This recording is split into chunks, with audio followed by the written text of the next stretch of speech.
Okay, this is the second video, and in this video we're going to paint a background, and we're going to do that using a gradient tool. So far in the first video what we have done is we've selected an image, we've opened an A4 document, we've put the image in that document. We use Control-T to transform the image and scale it up. And then we use the selection tool, the quick selection tool, and a layer mask to make this this area through here. Okay, so what I'm going to do first of all is, and you can see I've already done it, is I've clicked on this button here and I am going to add another layer. So what my goal is I'm going to try to get it so that I've got a gradient sky in the background through there, so something like that. So I've added another layer, and then what I'm going to come and do is I'm going to come to this box here. Sometimes it might have a paint bucket tool. If you click on it you can get it, but whenever you're going to select the gradient tool. And when you select the gradient tool, you'll see that you've got a whole range of different gradients that come up through here. I'm just going to go with the plain old gradient, and I'm going to double click on this. So if I double click on it, this comes up, and now I can change the colors in my gradient. So if I click on this bottom one, I think it's the bottom one, let me check.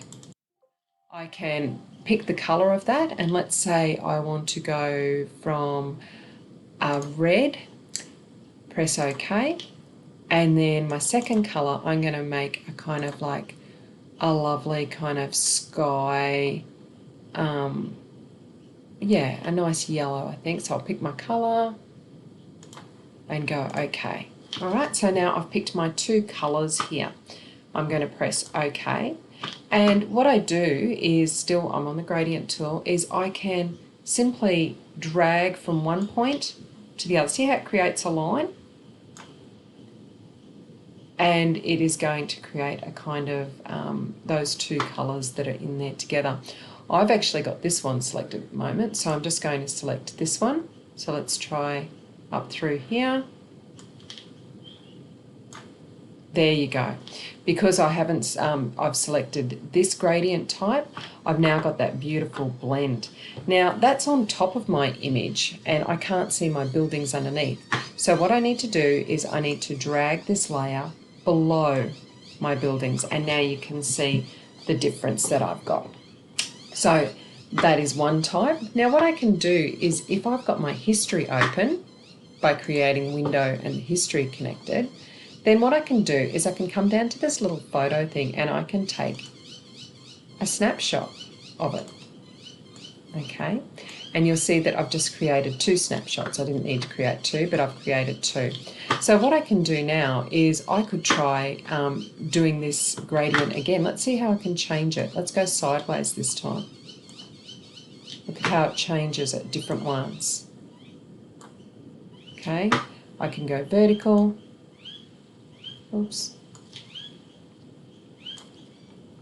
I can go horizontal, etc. So see which one that you like, and if you want to compare them, you just take snapshots. So a reminder, you can come up to here. I double clicked on that. I can change the color by selecting this box here. Let's go with the blue this time. Oh, look at that, it's almost jacaranda kind of blue, very St. Lawrence's. And let's take it up to the purples. Let's take it up to some lovely greens. Why not? Okay. Press OK. I'm on my gradient tool, and I can make different selections. See which ones I like. Okay. So what I want you to do is I want you now to use the gradient tool to create your own background. Remember, you can take a snapshot, and once I've taken the snapshot, I can go through them. I can go, that was my first one, that was my second one, that was my third one. Which one am I going to save? Okay, and of course when I've got what I'm happy with, I think I like that one the best, I'm going to go File, Save As, and I'm going to save it to the cloud. Sometimes when you save it to the cloud, it might require, so if I go files, and I'm going to save it in my OneDrive, my Art OneDrive, okay? Okay, that's it.